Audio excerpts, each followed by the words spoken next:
नमस्कार मित्रों, आप सबका स्वागत है हमारे ब्लॉग रामचंद्र यादव ब्लॉग में। आज एक नई फिल्म की नई शुरुआत, लगन पत्रिका। जैसे कि आप लोग जानते ही हैं, शादी ब्याह में बड़ा महत्वपूर्ण स्थान रखता है।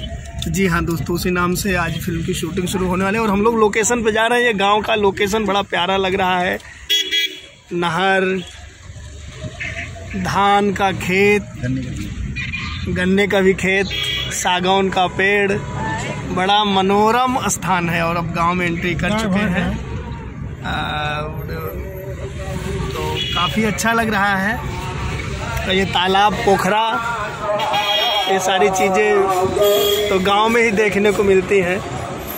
वाकई ये लोकेशन बड़ा प्यारा है। ये कुशीनगर पटरौना के क्षेत्र का लोकेशन है। आगे गाड़ी और जा रही है और ये देखिए यहाँ यादव जी भी लिखा हुआ है।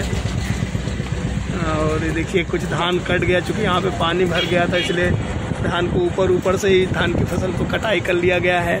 एक गन्ने का खेत है, ये पीपल का पेड़, ये देखिए बड़ा मनोरम स्थान। वाकई कहते हैं ना कि